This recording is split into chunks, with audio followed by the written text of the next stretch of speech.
Nintendo Switch Online. Lag. Disconnections. Games you don't actually own. A useless phone app. There are a ton of reasons why fans might not be feeling like they're getting a good deal paying a monthly subscription for Nintendo Switch Online. With this service, Nintendo is promising us, tantalizing us with a bunch of stuff that sounds nice. But when we go to actually use that stuff, it's like... Here we go. I hope you're hungry.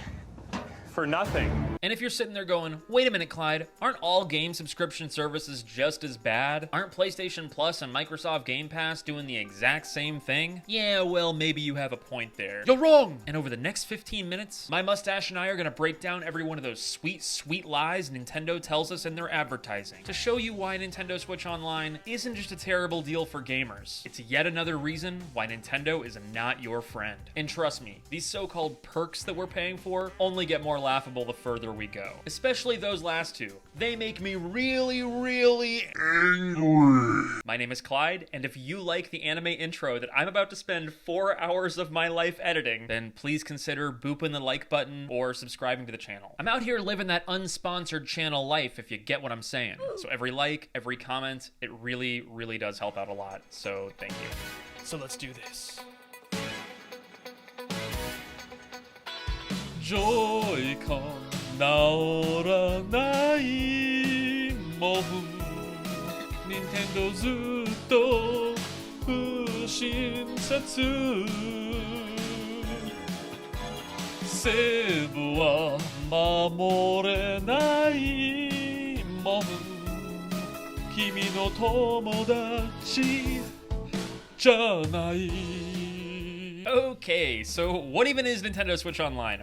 Why are we talking about it? Well, Nintendo would have you believe that it's a subscription service that gets you more games, more features, more fun. Wow, what's not to like about that? Except for the fact that when you zoom in on any one of these perks individually, they start to look real garbagey real fast. Perk number 1, the online play is not good.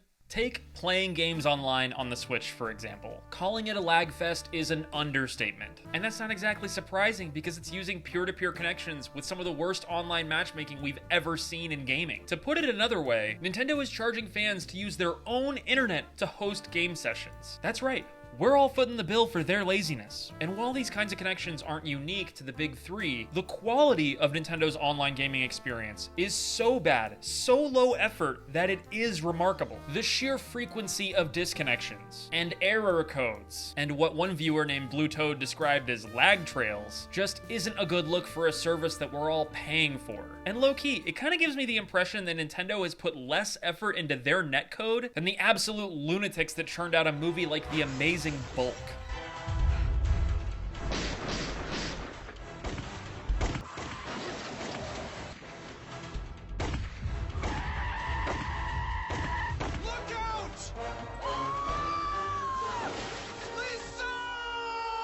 Look at those camera angles, those effects, that passion. Seriously, look at this dude. Look into his eyes. These are the eyes of an underpaid actor who just watched his partner die right in front of him and he is selling me on it. Now look into the eyes of the president of Nintendo and ask him how his net play is doing. Bruh. These are the eyes of an Ike main in Smash Ultimate, spamming F Smash, lagging so badly you feel like you're fighting Radon from Elden Ring. Look, I'm sure Mr. Furukawa is a very nice man with some great hobbies and 4 vacation homes. But come on, I'm gonna need more passion than this if your company's gonna convince me you give a bucket about online service. I made a single post on the community tab a couple weeks ago asking folks what their experience has been like with Nintendo Switch Online, and it is not surprising I got a resounding lamau from users. In fact, this guy named Luke put it best when he described Nintendo Switch Online as a burden rather than an actual service with perks. And yeah, it's clear to me, to many of us, that Nintendo doesn't take their online play very seriously. Certainly less seriously than this dude took his acting job, and we all know he's probably getting paid $5 and a sandwich a day. It's 2024 for crying out loud. It is sad that my refrigerator at home has a more stable Wi-Fi connection than Nintendo's console that I'm actually paying a monthly subscription for. Just saying. Anyway, the real kick in the teeth about this whole situation is that the Switch's online functionality was actually free the first year and a half the console was out. Everyone that had gotten their hands on a console at launch had more or less made peace with the fact that the online play wasn't great, but we kind of accepted it because we weren't really paying anything for it. But in September 2018, when Nintendo started charging everybody for their online service, the mood went from meh to wait a minute, I'm paying for this? But hold on, I can hear some of you on the other side of the screen going, Clyde, what do you expect? It's only 20 bucks a year. You expect Google fiber speeds for GeoCities prices? And a side note here, if you don't know what GeoCities is, just know that I'm very old and the internet was a very different place 20 years ago. But besides, surely something out of those other 4 perks has got to be worth 20 bucks a year, right? It's false. No way. Not this time. We created it. So yeah, the online gaming experience leaves a lot to be desired. It's not great. That makes us 0 for 5 so far, but friends, trust me, it is only gonna get worse. The retro games they let you play for now. So yeah, their online play, not exactly industry leading. But what about those retro games, huh? Those are pretty great, right? And let's be real for a sec. By buying into Nintendo Switch Online, you get access to a bunch of cool retro video games. All told, we're looking at more than 150 retro games that gamers have gotten to experience. And I'm glad to get comments from users like Shelltoast that point out that it's fun being able to sample a lot of these old school games that they would have otherwise never come across. That's a good thing. But I have to say, and I hate to point this out, you don't own any of those games. You're just getting to use it until they take their service offline. And it's not a matter of if, it's a matter of when. Just ask the people that own the Wii U or a 3DS, or the poor suckers that spent money on the virtual console. Oh wait, that was me? I did that? Why do I have to pay for Nintendo Switch Online just to play Super Mario World? I've bought this exact game like 5 times now.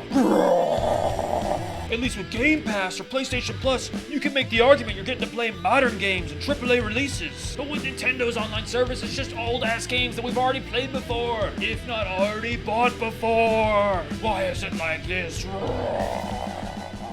And a quick side note while my inner angry mustache goes on a rampage back there, but I freaking love seeing videos of kids these days struggling with retro video games. I don't know, it just feels like nature is healing. I'm just saying, I'm happy it's not all pay-to-win garbage out there. And that's not me throwing shade at young gamers, by the way. I'm sure someday if I'm lucky enough to have grandkids, they will roll their eyes at me when I try to play their modern video games. Back in my day, the internet came in the mail on CDs. Mario taught us how to type on the keyboard. Oh, who is this fine young lady? Wait, what are you doing? Alright, so moving on. We've tackled the online play being a bust, and the retro games are nice, but sadly come with an expiration date, so no points. But what about the other functionality that Nintendo Switch Online provides? Cloud saves that cost you money. And yeah, Sony also charges people to use their cloud save functionality. But crucially, they also allow their gamers to do one thing that Nintendo doesn't, and that's export their save data to an external hard drive or a USB stick, even without a subscription. Sony gives users choices to back up their save data, even when there's no financial incentive for them to do so. And Microsoft just gives away cloud saves to everybody on their console and their ecosystem, whether or not you have a Game Pass or Xbox Live subscription. Imagine that. Gaming companies giving consumers choices of how they want to protect their save data. But instead, Nintendo's over here like, oh boy, I love playing Tears of the Kingdom on my Switch with absolutely no mods and stock firmware. Would be a real shame if something were to happen to your save data. You never know. You might drop your Switch like a foot, or your dog might go potty on me. You don't want to lose your 300 hours that you got in Breath of the Wild, do you? Yeah. Give us your money now, see? Or we're gonna put some Star Pain on your Stardew 300-hour play file. Give us your money. Yeah, give us your money or Harvey gets it, see? And I'm having to record this in post because I'm away from my computer, but the 20 of a quick shout out to Andrew and Blake. They are the brothers that voiced those Cloud characters from the previous skit, and they have a podcast themselves called the Lock, Stock, and Two Smoking Controllers podcast, so please go check it out. I'll link them in the description. I've been a guest on their show a couple times. It's a lot of fun. Go show them some love. Okay, thanks, bye. Like, what is this twisted logic? It's 2024 for crying out loud. Consumers deserve choices. They deserve to be able to protect the time and the save files they build up over weeks, months, even years with their friends and their family and their children. How do we find ourselves in a timeline where out of the big 3 gaming companies, Nintendo is the only one of them to offer exactly one solution to back up your save data, and you have to pay for it? That's awful. It's scummy. It is the definition of anti-consumer. And that's to say nothing of all the Switch games that don't even support Nintendo's cloud saving functionality. One of the comments I got from a user named Dennis talked about their experience suddenly having to pay for Nintendo Switch Online to play Splatoon 2. But it's worth mentioning that Splatoon was one of those games that doesn't even support cloud saves. So what's the point of all of it? There is no point. 0 for 3. But as gross as all this stuff is, it is nothing compared to the saucy sauce that's coming up. I'm talking about the most useless phone app you're ever gonna see. But before we get into that and I raise my blood pressure even further, I want to take a super quick second to announce the Not Your Friend channel Patreon. This video marks our 8th deep dive into Nintendo beef. 8 mustache-filled videos. And in that time, we've had a dozen skits, way too many memes to count, and just laughing and shaking our fists in anger and frustration and watching this company that could be doing so much better in the gaming industry. And as we get ready for our next series on a different company, I would like to ask that if you've enjoyed our videos or our channel so far, that you consider joining our Patreon. It's where you'll get access to our community Discord, your name in the credits of all future videos coming up, behind the scenes extras, and a whole bunch of other fun gaming content. If you join by October 26th, you can hang out with us for the launch party on Discord, where we're all gonna get together and hang out and game it up, and it's gonna be great. You bring the popcorn, I'll bring the memes, it'll be a good time. The TLDR is that I love making these videos and these dorky skits, and I honestly could not do it without your support. So thank you. I'll leave a link for anyone who wants to check out the Patreon or support the channel in the description below. But for now, let's talk about Nintendo's phone crap. Phone app. The most useless phone app you're ever gonna see. Honestly, most people forget about this perk of Nintendo Switch Online because it's almost entirely useless. And Nintendo's official FAQ for it is one of the saddest articles on their site. It's like 5 bolded titles with 3-word answers. It's like they hired a caveman to write this stuff. Pay money, play game, with the friend Unga Bunga. And I just noticed this is the AU article on Nintendo.com, but it's kind of telling how little they care about this service, given that they haven't updated this page in a hot minute. Like, look, it's listing Splatoon 2 as one of its currently popular games. Bruh, haven't you heard of Splatoon 3? You made it! Splatoon 2 launched in 2017. You know what memes were popping off in 2017? Catch me outside, how about that? Catch you outside? What does that mean? What I just said. It means she wants to fight Nintendo in the alley. But let's be clear, Nintendo's global article explaining their phone app isn't much better. When you go to click on the list of games that actually support voice chat, it's like less than 20 titles. And if their documentation leaves you lacking, just know that the actual phone app itself is not much better. Oh, one of your friends is offline? No messaging for you. Oh, one of y'all forgot to renew your monthly subscription? Error, error, error. It's 2024. How has Nintendo managed to release a phone app that is so primitive, so underbaked, that it makes AOL Instant Messenger look like advanced future technology? Disappointed! Likewise, if you need any more evidence that Nintendo just does not give a barnacle about this software, look no further than the version history log. My guy, they jumped 3 whole version history points just for adding horizontal support on iPads. And the previous update was 9 months before that. What are you doing, Nintendo? Do you even care about this application at all? Likewise, I can't tell you how funny I find it that in the entire FAQ, the only question in the parents section is, how do I set up parental controls in Nintendo Switch Online? And the answer basically boils down to... That's the neat thing. You don't. So unless you're a gamer who just already has your friend added on Nintendo Switch Online, and they just so happen to already be online playing the precise game that you want to play with them, then this app is basically useless. Nintendo can't be bothered to update their support articles, they barely update the app itself, and frankly, this communication app is a masterclass in apathy. 0 for 4. But there's one more perk of Nintendo Switch Online to go, and maybe it's a good one. Special offers to sell you more stuff. The 5th and final thing that Nintendo pushes as part of their Nintendo Switch Online perks is special offers. And boy oh boy, these are some offers of all time. Hey there, it's Clyde from Nintendo, cause your wallet will be saying ow every time you use our service.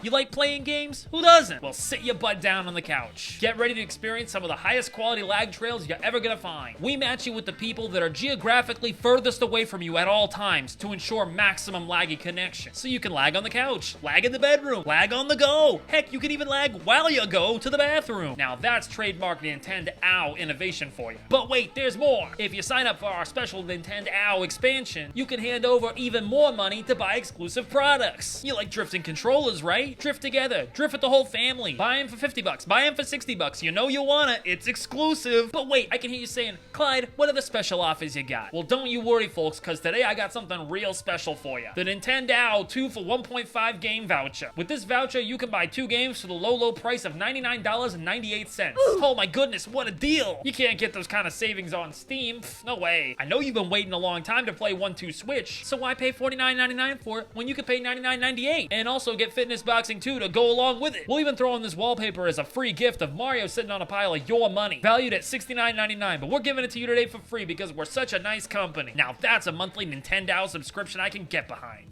Was I funny? No. So yeah, most of these special offers are honestly kind of a joke, and they're really just geared to sell you more stuff. I don't personally put much stock in them, and while I'm glad it occasionally helps someone save $10 when buying a $60 or even $70 game from time to time, the fact of the matter is that's hardly a remarkable discount in 2024. Alright, so by this point, we've covered the 5 perks of Nintendo Switch Online, but it's time to acknowledge the elephant in the room, and that's because the biggest lie in this whole situation isn't even being told by Nintendo. It's the lie we tell ourselves. And that lie is, it's only 20 bucks a year. What's the problem? What's the problem? What's the problem? The problem is that there's 40 million of us handing Nintendo 20 bucks a year for this service. That's nearly $1 billion for something that's more smoke and mirrors than actual substance. That's $1 billion for laggy peer-to-peer connections, and retro games that'll disappear at a moment's notice, for cloud saves that are being hostaged behind a paywall, for a genuinely embarrassing phone app, and for the privilege to give them even more of our money for some not-so-great deals. The problem is that when we pay for it, we're rewarding Nintendo for this awful experience. And the really sad thing, the kicker to all kickers here, is that Nintendo knows we hate it. YouTubers, fans, and gamers talk about how awful this service is all the freaking time. The reveal video for Nintendo Switch Online's expansion pack became the most disliked video in the history of the company's YouTube channel, with 50,000 downvotes. And while I'm glad that fans are expressing their frustration, while I'm proud to add my voice to that conversation, the fact is we need to vote with our wallets here. So I'm gonna cancel my Nintendo Switch Online subscription, and I encourage anybody else out there who's dissatisfied with the service to seriously consider doing so too. I will leave steps in the description if you would like to take that plunge with me, and I strongly recommend that in your exit survey you express to them if they want your money back, they've got to work for it. Alright, so that is a wrap for today. Thank you for being a friend, for checking the video out, and don't forget to check out the Patreon link in the description and our Discord launch party coming up. It's gonna be a lot of fun. We're already in there hamming it up, so come join us. And as always, I'd love to hear your thoughts about today's episode topic in the comments below. Let me know what your experience with Nintendo Switch Online has been like. Good, bad, or anything in between. Because until the big N decides to do better on this front, it'll remain just one more reason as to why Nintendo is not your friend. Mustache Man out of here.